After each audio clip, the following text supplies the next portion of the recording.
성경 말씀을 봉독합니다. 마태복음 제17장 1절에서 4절 말씀을 봉독합니다. 마태복음 17장 1절에서 4절까지입니다. 엿새 후에 예수께서 베드로와 야고보와 그 형제 요한을 데리시고 따로 높은 산에 올라가셨더니 저희 앞에서 변형되사 그 얼굴이 해같이 빛나며 옷이 빛과 같이 휘어졌더라. 이에 모세와 엘리야가 예수로 더불어 말씀하시는 것이 저에게 보이거늘 베드로가 예수께 여쭤봐 가로되 주여 우리가 여기 있는 것이 좋사오니 주께서 만일 원하시면 내가 여기서 초막셋을 짓되 하나는 주를 위하여 하나는 모세를 위하여 하나는 엘리야를 위하여 하리이다. 아멘. 김 집사님, 우리 영상이 나오게 쭉 오늘 마태복음 17장에 있는 이 예수님과 제자 셋이 올라갔던 산이 어떤 산인지 딱히 말할 수는 없는데 그냥 일반적으로 학자들은 다볼산이다 이렇게 말합니다. 다볼산 볼 수 있죠 다. 근데 사실은 타보르 산입니다. 타보르.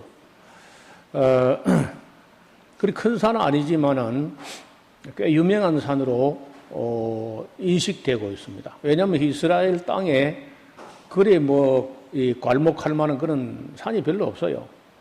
이제 중요한 산이 있다면은 헤르몬 산이 제일 높으니까 유명한 산이고, 그 다음에 이제 다볼산, 길보아산,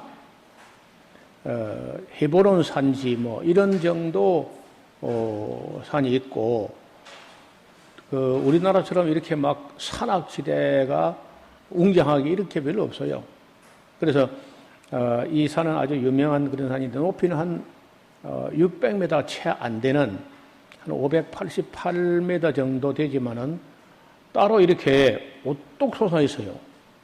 그 주변에는 다 낮고 그 산만 이렇게 오뚝 솟아 있으니까 마치 큰 산처럼 보이기도 하고 이거 유명해져 가지고 여기다가 이제 7세기 경에인가 진짜 여기다 성당을 3개나 지었다는 거예요. 하나는 모세를 위해서, 하나는 엘리야를 위해서, 하나는 예수를 위해서. 그래 지었다가 또 이제 살라딘이라고 하는 그 이슬람 세력에 의해서 다 파괴됐다가 그리고 십자군들이 와서 회복하려고 했다가 또 실패하고 그 이후에 이제 지금 여러 건물들이 서 있는데 지금 있는 건물은 그러니까希腊 정교회에서 세운 건물로 저도 여기는 한 번밖에 가보지 못했습니다. 멀리서 봐도 여기는 아주 우뚝 솟은 그런 산으로 보이죠. 여기도 여기 지금 골짜기를 보시면은 여기 골짜기는 굉장히 내려가야 되는 골짜기고 약간 높은 곳에 이렇게 마을들이 형성되어 있습니다. 그래서 더운 지역이고 해서 하여간 500m는 넘어야 사람 살 만한 곳이다 이렇게 인식되고 있어요. 더운 지역이니까. 아마도 둔철산 평지 정도 조금 더 높구나 그런 정도라고 봅니다. 누가 봐도 이렇게 오뚝 솟은 산이고 그 위치로 하면은 갈릴리 호수에서 한 15km, 20km? 그렇게 멀리 떨어져 있지 않고, 여기가 여기 갈멜산인데, 갈멜산에서 이래 보면은, 여기 이제 이쪽에 길보아산이 있고, 여기에 다볼산이 있습니다. 그래서 성지순례 가면 이제 올라가 보는 경우도 있고, 아니면은 그냥 갈멜산 꼭대기에서 먹이또 평야, 이스라엘 평야를 건너서 멀리서 저기가 이제 다볼산이다 한데 거기서 보면 좀 작아 보입니다. 산 꼭대기에 이렇게 히랍 정교회가 세운 그런 성당들이 있습니다. 그 산 기슭에 이쪽, 뒤쪽, 뭐 뒤쪽, 앞쪽 이렇게 사진을 찍었는데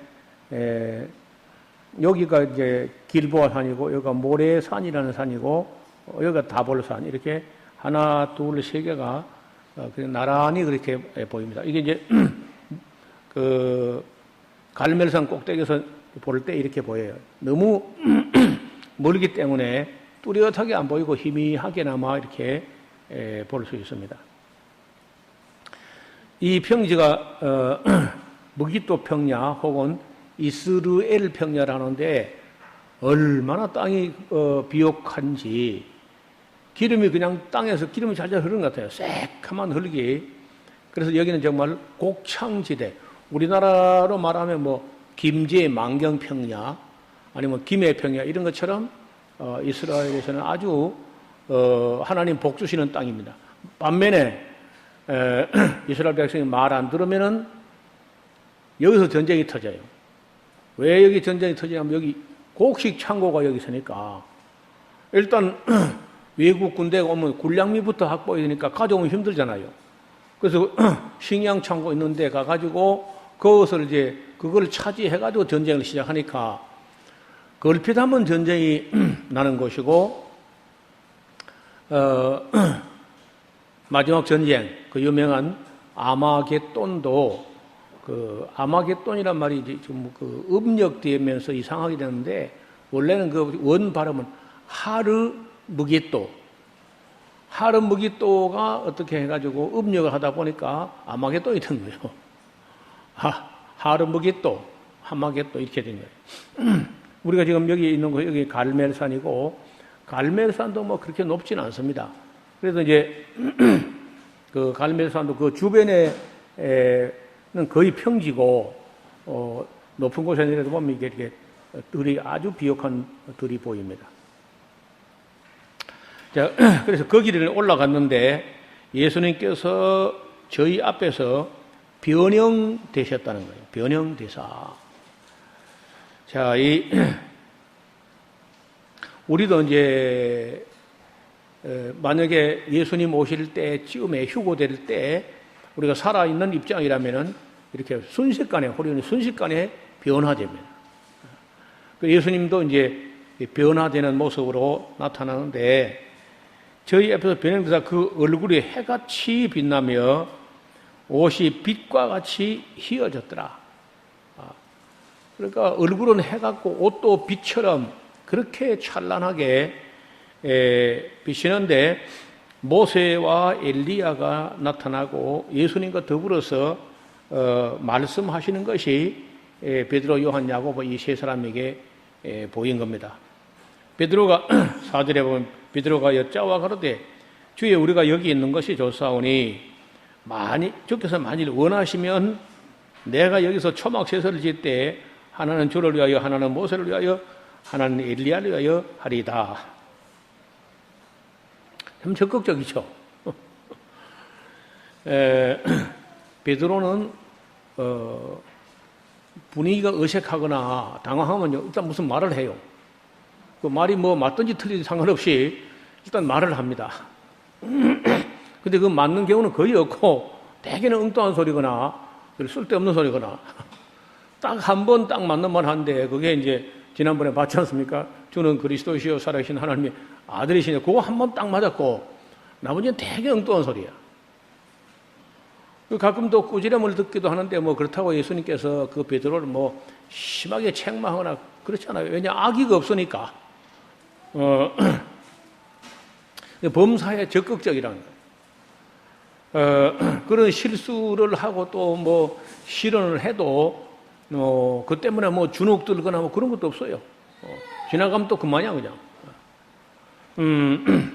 자, 말할 때에 호련히 빛나는 구름이 저희를 덮으며 구름 속에서 소리가 나서 가로되 이는 내 사랑하는 아들이요 내 기뻐하는 자니 너희는 저의 말을 들으라. 이게 우리가 예사로, 우리 같으면 이게 예사로 이제 인식하지만은 원래는 이게 일반 용어가 아니고 대관식의 공식 용어예요. 이를테면 다윗에게서 아들이 19명쯤 낳았다고요. 뭐 그 제일 큰 아들 암논이며 그 다음에 뭐 쭉 해가지고 뭐 압살롬이며 여러 아들이 있는데 다윗이 나이 많아서 이제 그 후계자 지명을 한단 말이에요. 후계자를. 그럼 전부 왕자들이 다 둘러 있는데 누가 이제 후계자로 지목될 것인가 초미의 관심이 집중되잖아요. 숨을 죽이고 있을 때 다윗이 솔로몬 이리 오너라 하고 솔로몬의 손을 잡고 다른 왕자들도 뭐 혹시 만조 백관들 뭐 이래 있을 때 솔로몬을 지목하면서 이는 내 사랑하는 아들이요 내가 기뻐하는 자니 너희 모두는 저의 말을 들으라. 이렇게 이제 공식적으로 말하게 되면은 그 왕자들이 전부 솔로몬 앞에 와서 무릎을 꿇고 솔로몬의 손에 입을 맞추는 거예요. 만약에 그게 입 맞추지 아니하면요, 뭐 형이든지 누구든지 반역죄로 그렇게 처단되는 거예요. 그 시편에 보면은 시편 2편에 한번 볼까요? 우리가 자주 읽는 그 시편 2편을 보면은 그 비슷한 말이 나와요.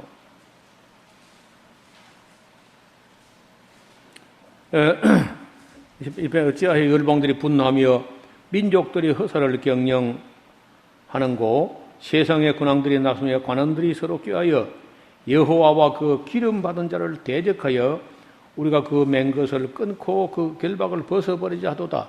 하늘에 계신 자가 웃으시며 주께서 저희를 비웃으시리로다.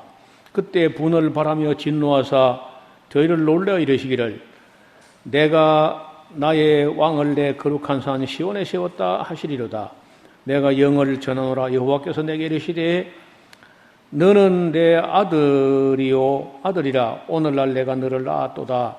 내게 구하라. 내가 열방을 유업으로 주리니 네 소유가 땅 끝까지 이르리로다.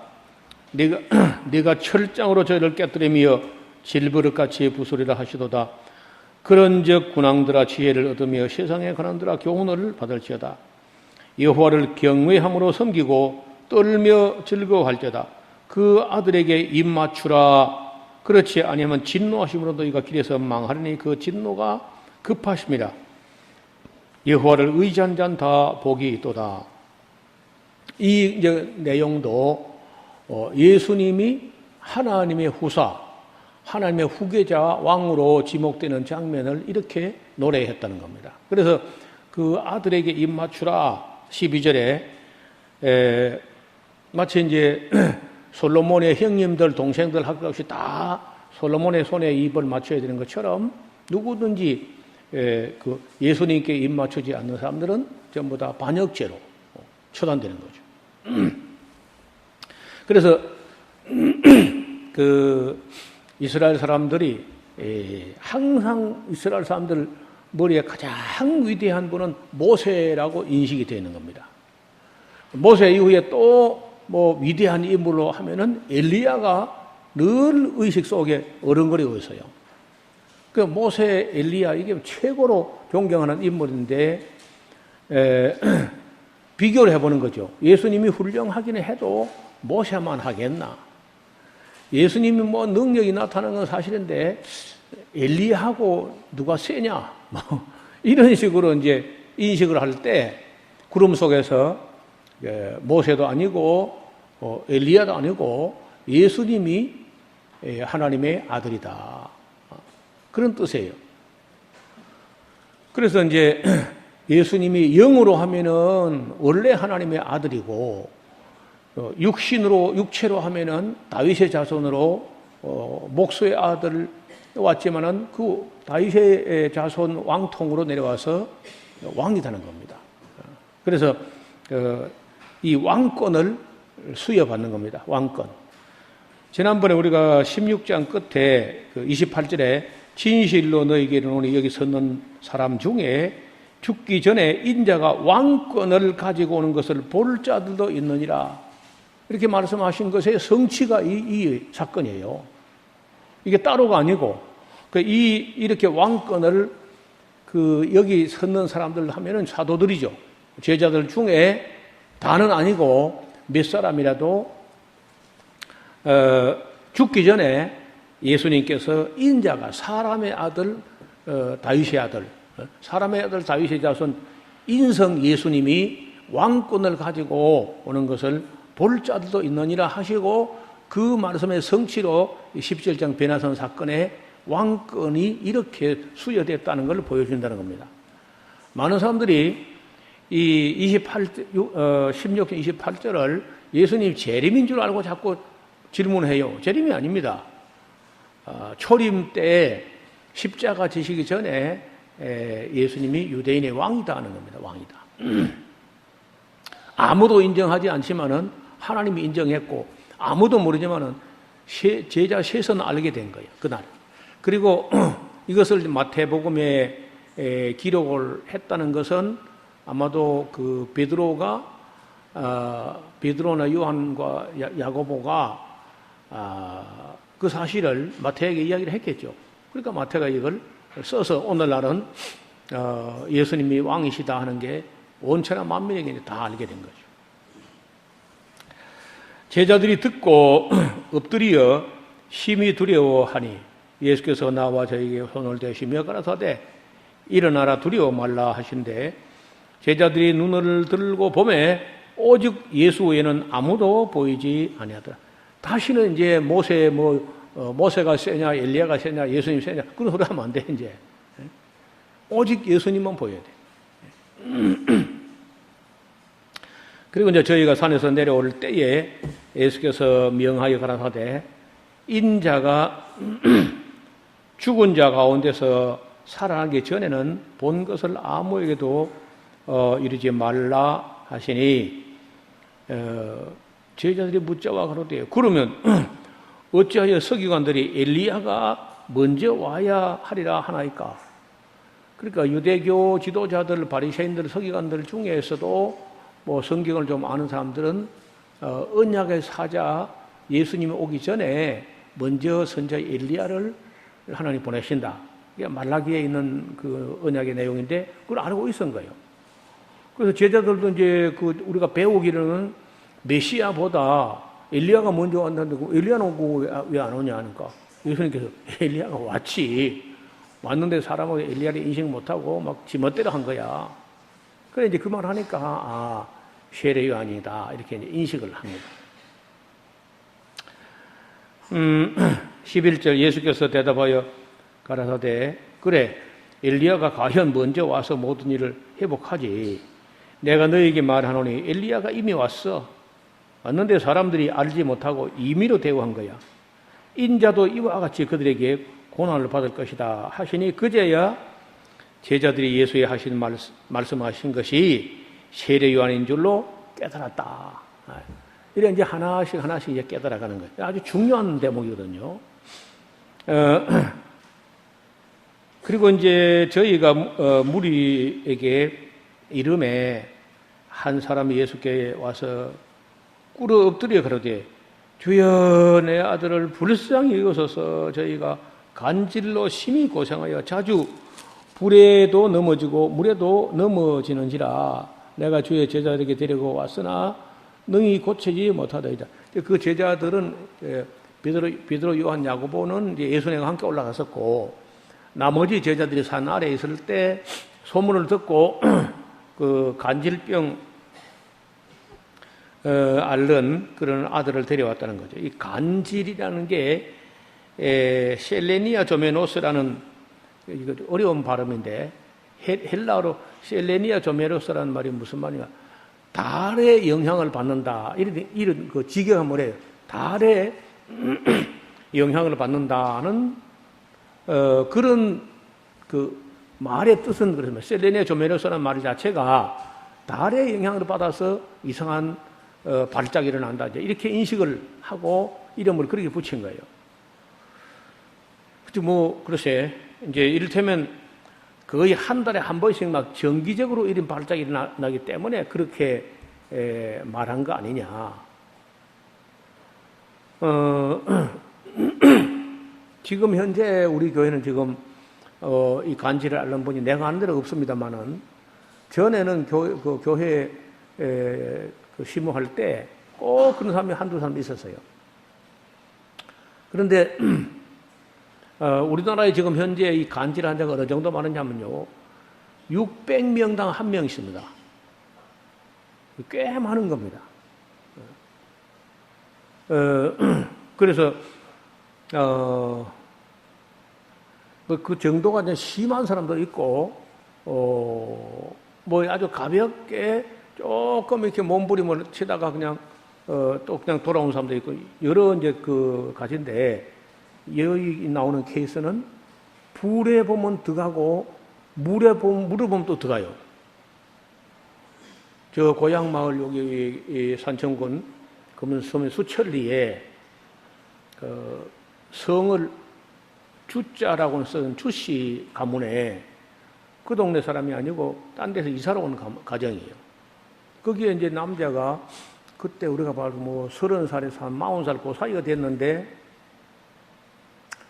불을 보면요, 그렇게 들어가려고 그래요. 평소에는 아주 농사도 짓고 뭐 가끔 노름도 하고 뭐 전혀 이상이 보통 사람이야. 그런데 불을 보면은 그 불로 들어가려고 한다는 거예요. 어떤 때는 이제 노름하는 노름방에서 하다가 촛불을 보고, 그때는 전기불도 안 들어설 때니까요, 촛불이 크게 보였던지 그 촛불에 이리 들어가려고 또 하는 이런 게 막 소문이 나고, 그런데 우리 여기 뭐 경상도 지방 간질병이라고 말한 그런 거는 오랜 후에 나왔고요. 그 이전에 우리가 어릴 때는 그냥 지랄병이라고 그게 들어보셨죠? 간질을 그냥 지랄 같은 병이다, 지랄병 이렇게 했는데 그 어감이 좋지 않습니다만은, 그래서 물지랄, 불지랄이 있다. 그렇게 아주 우리가 어릴 때 들었는데, 여기 지금 나오더라고 보니까, 성경에. 그래서 우리 고향에 있던 일인데, 성경에 보니까 여기 나오는 거 이러니. 그래서 아직도 그 간질의 원인에 대해서 세계 어떤 의사나 어떤 누구도 명확하게 규명도 못하고 그저 일어나는 현상만 가지고 이야기해요. 그리고 이제 그 참 어떻게 약을 개발했는지, 우리나라에도 이제 이 장미회라는 회에서 무료로 약을 공급합니다. 그게 무슨 적십자사 단체 안에 예속되어 있는지 모르나, 어떻든 그 환자로 진단을 받으면은 그 장미에 가면은 약을 아주 저렴하게 가져오거나 아니면 공짜로 가져오거나 그렇게 해서 그 도와줍니다. 그 약을 먹으면은 낫지는 않지만은 가볍게 넘어가거나 아니면 아예 그냥 그 약을 먹는 동안에도 아예 안 나타나거나 이런 정도예요.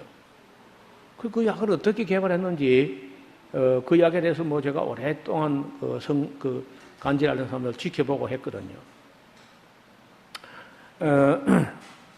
근데 여기 이제 이 케이스는요, 예수님께서 뭐 달에 영향을 받는다, 아니면 내 신경계에 뭐 이상이 있다, 이런 게 아니고, 이 케이스는 귀신이었어요. 그래, 이제, 그러면 모든 간질한 사람은 다 귀신 들린 자인가? 그렇지 않다는 거예요. 다른 성경에 보면요, 각색 병든 자와 귀신 들린 자와 간질하는 자와 이렇게 또 따로 구분되어 있어요.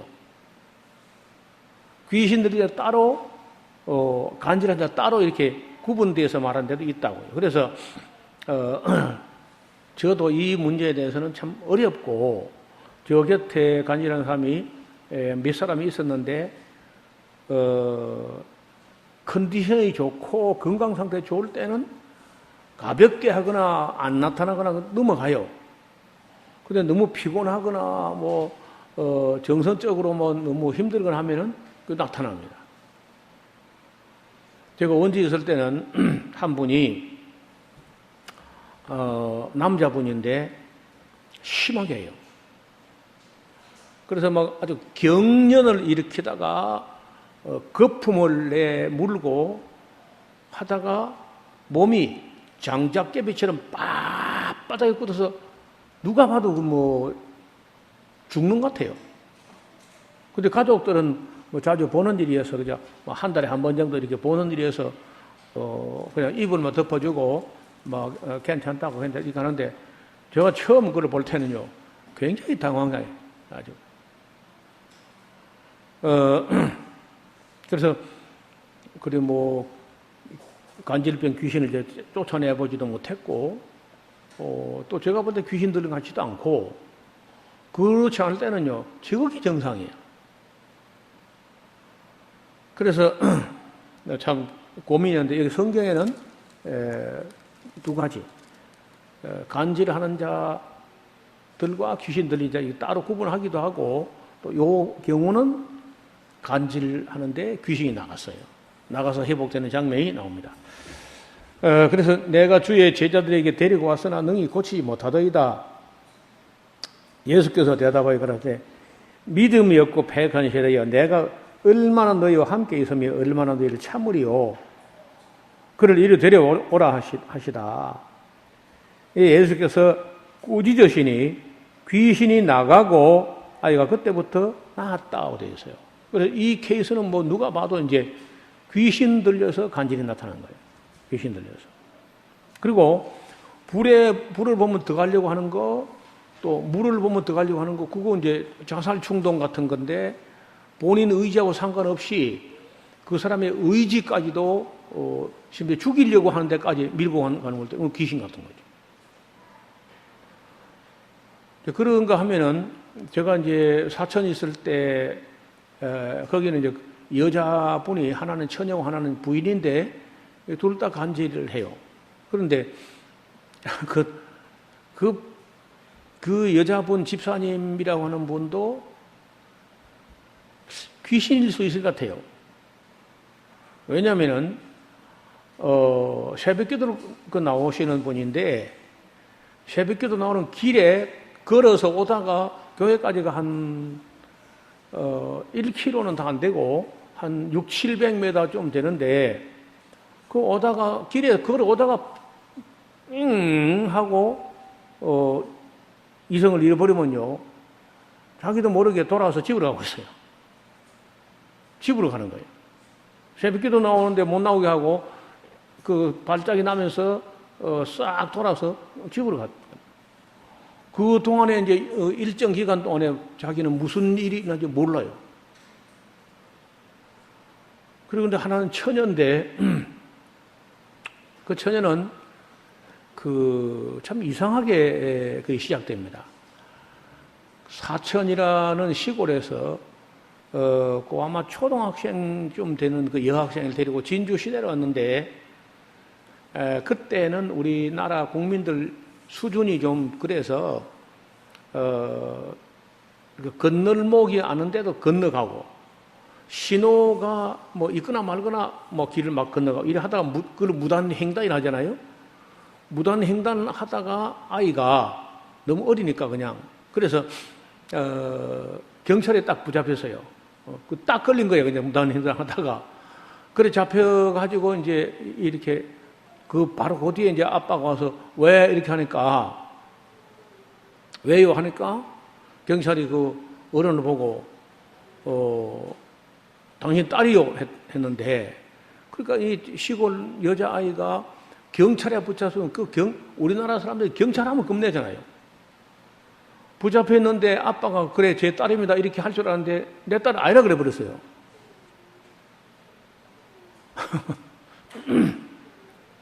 그 일이 있은 후에 이 아이가 그 발작을 하면서 제가 그 교회를 사임하고 올 때까지 한 20년 이상을 발작을 하는 겁니다.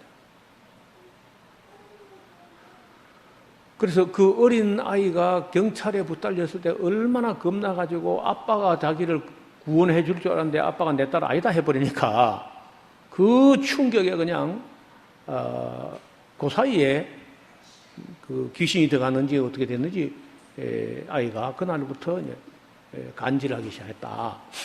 이런 정도 제가 알고 있는데 그래도 뭐 그 어떻게 해서 그런 일이 벌어지는지는 뭐 잘 몰라요. 또 귀신이 들어가서 귀신이 사람 뇌에 무슨 작용을 해가지고 또 간질을 일으키는지 그런 것도 규명할 수가 없어요.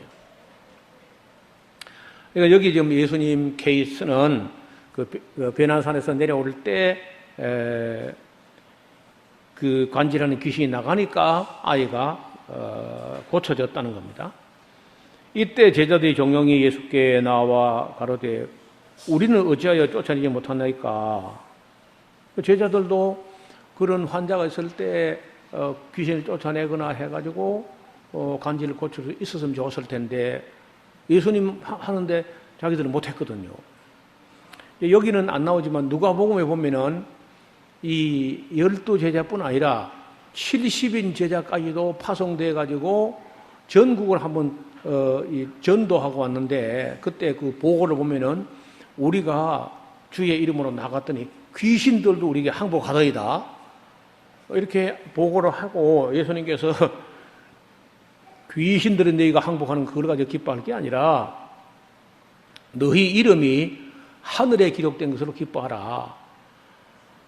그때 70인 제자가 예수님 십자가도 모르고 부활도 모르고 그럴 때인데 예수님 이름으로 나갔더니 귀신이 항복했다고 이야기를 하는데 지금 이건 보면 제자들이 또 70인 제자가 아니고 12제자 같은데도 이 간질 귀신을 쫓아내지 못했다는 얘기를 하는 거예요.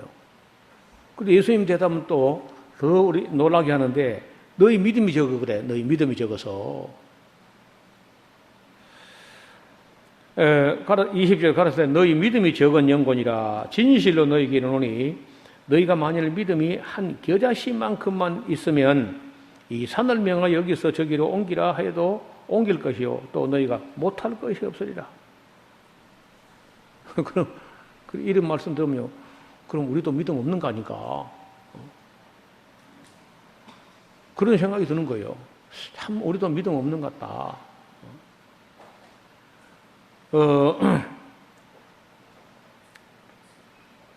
또 다른 복음서에 보면요, 이런 거는 기도와 금식 외에는 나가지 않는다.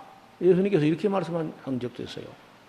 기도와 금식을 통해서 나간다. 그것도 참 이상하잖아요. 기도는 뭐 말이던데 왜 또 금식을 해 또 나가냐. 그걸 그냥 쉽게 한번 넘어갈 수 있는데 왜 기도해야 되며 금식을 해야 귀신이 또 나가냐. 또 이런 이유라고 하는 귀신도 종류가 있는 거예요. 여러 종류가. 어떤 거는 그냥 나가라 하면 나가는 것도 있어요. 근데 이런 이유 어떤 그 간질병 하는 이런 거는 기도와 금식에는 나가지 않는다. 이렇게 말씀한 경우도 있다고요. 그래서 아직도 이런 부분에 대해서 서양 신학에는 손도 못 대고 있습니다. 아예. 서양 신학자들, 서양 성경학자들은요, 이런 부분 뭐라고 하냐면요, 옛날 고대 동양에서는 모든 질병들을 귀신의 장난으로 일어난다고 인식하고 있었다. 이렇게 하면서 실제는 귀신이 아니라고 생각하는 거예요, 지금. 그래가지고 무슨 신학이 되겠습니까? 그래서 다 그런 건 아니지만 서양 사람들은 거의 귀신을 잘 이렇게 인정 안 하려고 들어요. 제가 신학하면서 제일 실망한 것들이 저는 귀신을 이 40여 명 교인 중에 약 25명이 귀신 들어있다가 쫓겨나 그걸 보고 나 신학교로 갔는데 서양 신학자들은 뭐 주석을 보니까 귀신의 실체를 인정하지 않는 것처럼 써놨어요. 다 책들이. 그래서 참 그런 점 때문에 신학에 참 실망을 하게 됐고 신학교 7년을 공부하는 동안에 귀신의 실체, 정체에 대해서 제대로 강의하는 강사나 교수를 단 한 명도 만나보지 못했습니다. 단 한 명도. 따라서 목회자들이 목사가 되어도 귀신에 대해서 5분도 10분도 강의 들은 일이 없어요. 또 우리 한국 목회자, 한국 신학자 중에 악령의 세계에 대해서 책을 쓴 사람이 거의 없습니다. 그러니까 잘 모르는 거죠. 귀신들이 얼마나 무서운지, 얼마나 더 간악한지, 간교한지 잘 모르는 거예요. 그런 것도 참 제가 신학에 실망한 이유 중에 하나인데, 아직도 이제 모호한 게 이제 이런 겁니다. 안 나가는 귀신은 이거 어떻게 되느냐? 왜 안 나가는 게 있어요? 예수님 앞에는 안 나가는 게 없는데, 제자들에게나 아니면 오늘 우리들에게나 귀신이 분명히 있는데 안 나간다는 거예요. 정체가 드러난데도 안 나간다는 거예요. 성경학교 다닐 때 제가 거기가 고성인가 사천인가 어떤 그쪽에 처녀가 하나가 음란 귀신이 들었어요. 아니 남자 전도사가 10명이 이제 그 음란 귀신 들은 처녀를 위해서 기도하려고 이제 기도해서 이 귀신 쫓아내려고 하는데, 이 처녀가 그냥 치마를 걷어 올리고 아무 남자 전도사 무릎하게 앉으려고 그래 자꾸. 자기 엄마도 있는데 그 교회 전도사도 이제 같이 와가지고 근데 그렇게 해요. 그래가지고 그 귀신아 나가라 하네. 처음에 나가는 것 같더니요. 이튿 아침에 하니까 어제는 나간 척 해봤지. 그러면서 안 나가. 그래가지고 이제 수업 시간이 되면 또 바로 교수들 책에서 말씀 나니까 그냥 서둘러서 집으로 보내고 다음에 봅시다 하고 보냈는데, 하다 안 되니까 이제 가다가 어머니하고 그 딸이 정신과 약을 가지고 집으로 갔다는 거예요. 그런데 안 나간다고 하더니 집에 가지 나갔어 또. 그래가지고 이제 바로 그 봄쯤에 그런 일이 있었는데, 몇 개월 지나서 덕산에서 우리 진주노회 여름 성경학교 교사 수련회 할 때 그거 왔더라고요. 나와가지고. 그래서 이제 아주 안 나간다 했다가 나가는 것도 있고, 나간다 했다가 안 나가는 것도 있어요. 지금 서울에 꽤 유명한 교회 여자 집사 한 분이 방언 귀신이 들어있어요. 그래서 나가라니까 처음에 안 나간다 하다가 워낙 이제 여집사가 막 나가라고 막 고함을 지르고 막 하니까 그래 나갈게 나가면 될까 아이가 그런다는 거예요. 그래놓고 이제 자고 나면은 나 아직도 안 나가고 있지롱 이런다고요. 지금도 가끔 연락이 와요. 그리고 그 방언을 받으면서 받게 됐는데 귀신을, 그것도 수련회 기도원 이런 데 가서 받은 게 아니고 밤에 누워 자는데 몸이 불덩어리처럼 뜨거워지더니 일어나자 방언이 터지더란 거예요. 그래가 자기가 성령 세례 받았고 방언 받았다면서 굉장히 기뻐하고 남편 깨워가지고 자다가 성령 세례 받고 방언 받았다니까 남편이 얼떨떨해가지고 그래 하여튼 축하한다고 잤대요. 그리고 얼마 안 가서 이제 이 방언 귀신이 본색을 드러나면서 괴악한 소리를 지르고 인상을 찌푸리고 틱장애라고 있죠. 틱.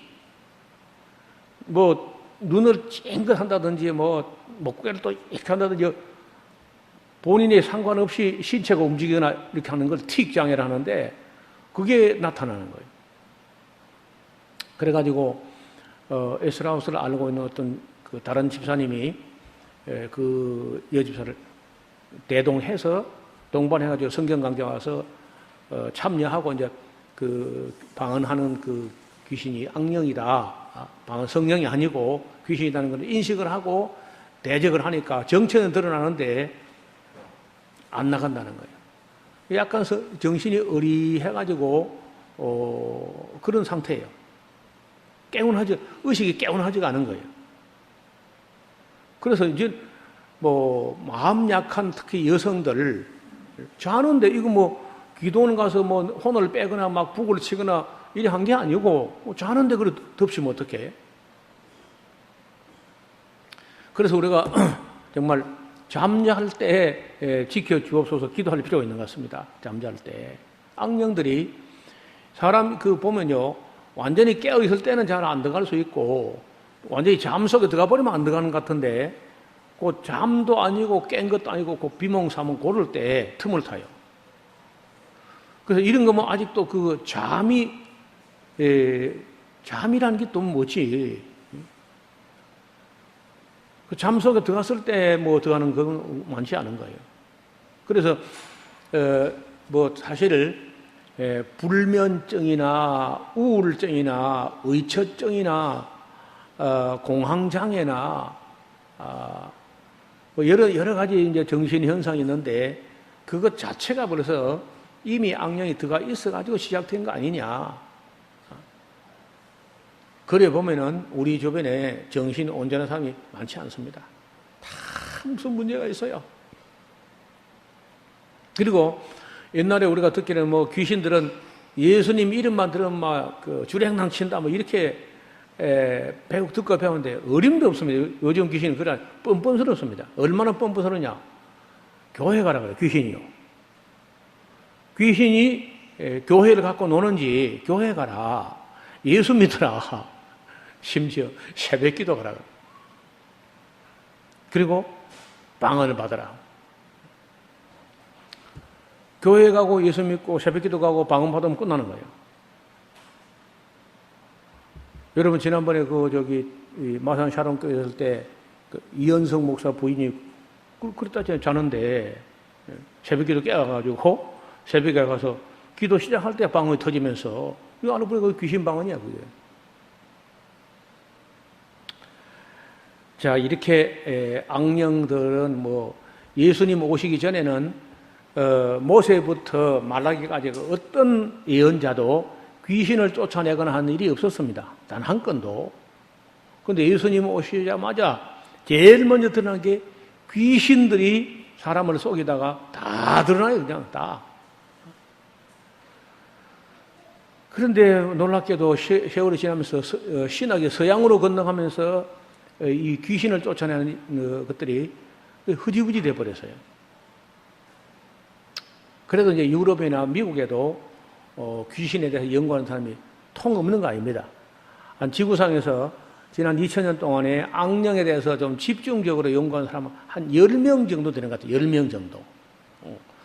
크루트 코브라고 하는 독일의 아주 유명한 신학자가 그 악령에 대해서 굉장히 연구를 많이 해서 세계적인 권위자입니다. 그 사탄의 전술 전략이라는 책을 썼어요. 크루트 코흐. 이름이 좀 어렵죠. 그 다음에 미국의 달라스 신학대학에 있는 메릴 엉거 박사가 성서적 마귀론이라는 책을 썼습니다. 그 두 분이 좀 유명한 분이고, 그 외에 뭐, 짤막짤막한 책을 썼는데, 별로 그렇게 만족스럽지 않아요. 제가 작년에, 뭐, 은퇴하기 전에, 또 종교개혁 500주년인데, 한국교회가 손도 못 대고 있는 이 악령에 대해서 좀 써야 되겠다 해서 악령들의 세계라는 책을 작년에 제가 출판했죠. 그러나 자료도 너무 없고 이런저런 사례가 있는데 이게 귀신이요 다 어떤 원칙에 맞게 하면은 이론이 되겠는데 귀신을 이렇다 하고 이론을 써놓으면 딴짓해. 그러니까 어떤 이론 속에 갇혀있지 않는다는 거예요.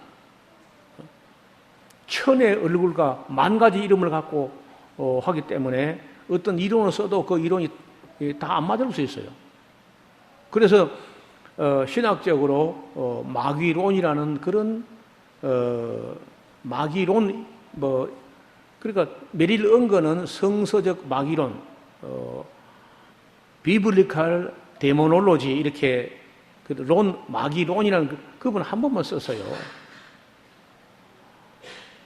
그 외에는 아직까지 마귀론 이렇게 쓴 책이 외국에는 혹 있는지 몰라도 우리나라는 별로 없습니다. 그러니까 참 안타까운 일이죠. 이 마귀들이 지금 뭐 수단 방법을 안 그리고 교회를 유린하는데 교회나 목회자가 또 신학자들이 아무 대책이 없다는 거예요. 자, 여기 21절에는 어떤 사본에는 어떤 구절이 있고 어떤 사본에는 이 부분이 없는 경우가 있습니다. 없는 경우가 원전에 가깝고 뭐 하나 더 보태진 것은 후대에 누가 첨가했다고 봐요. 그래서 우리는 없는 쪽을 되게 택합니다. 지금 현재 우리가 가진 성경은요. 자, 갈릴리에 모일 때 예수께서 제자들에게 이르시되 인자가 장차 사람들의 손에 넘기워 죽임을 당하고 제3일에 살아나리라. 지금 몇 번째 이야기를 하거든요.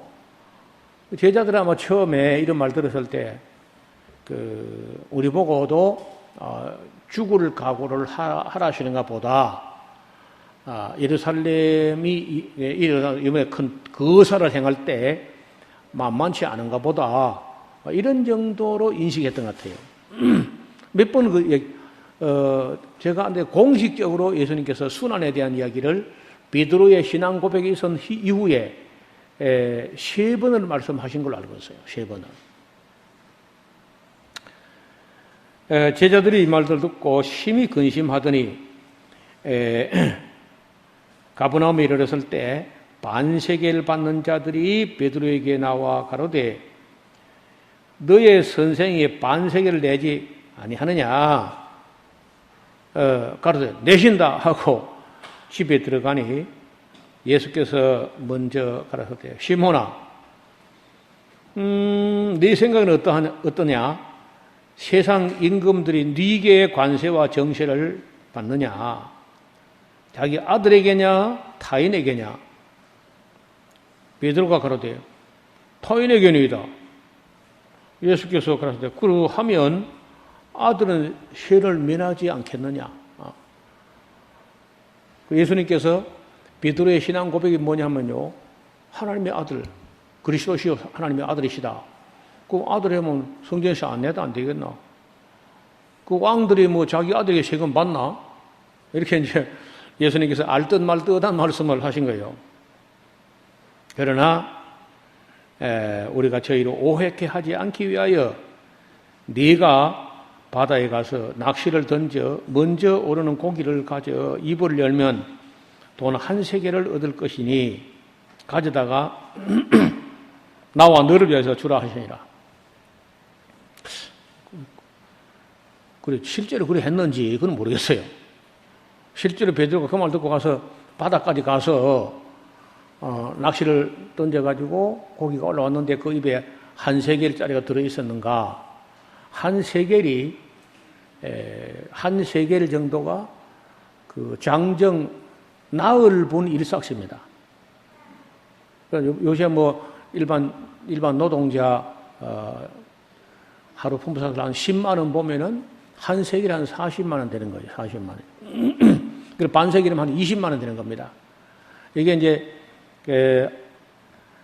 아달월 히브리 달력으로 아달월이면 우리 같으면 3월인데 3월 15일경에 전 국민이 다 내는 겁니다.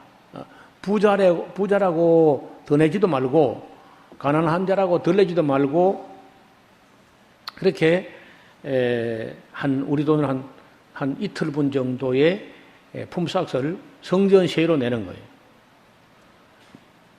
근데 우리도 보면은 이런 전통에서 오늘 우리가 지금 드리는 주일 헌금이 나오지 않겠나.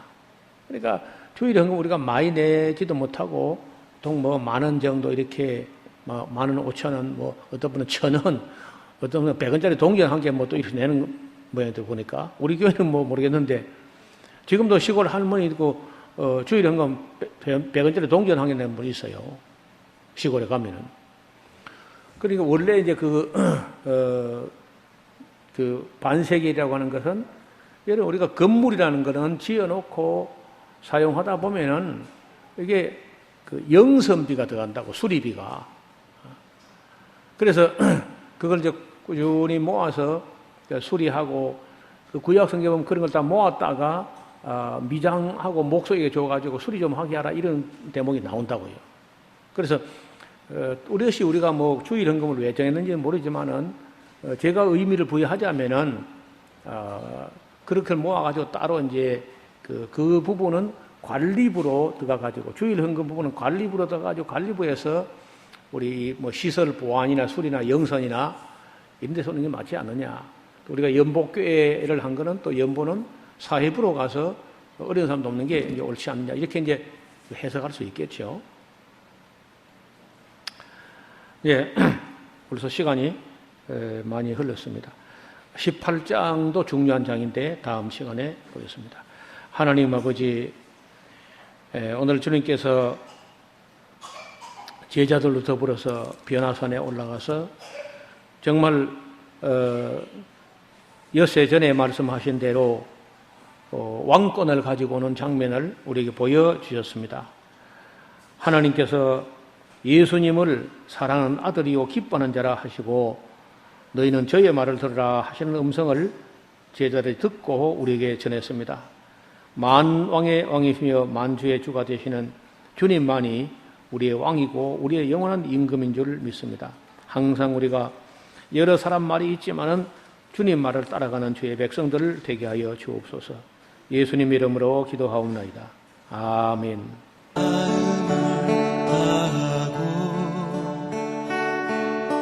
성품을 다하고 힘을 다하여서 여호와를 사랑하라. 내게 준 계명을 마음에 새기고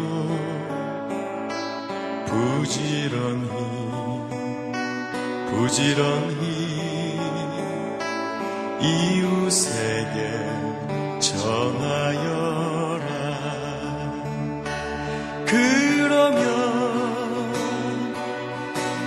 내가 짓지 않은 큰 집을 주리라.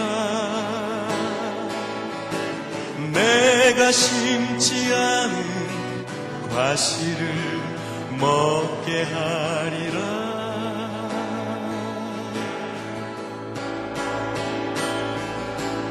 그러나 한 가지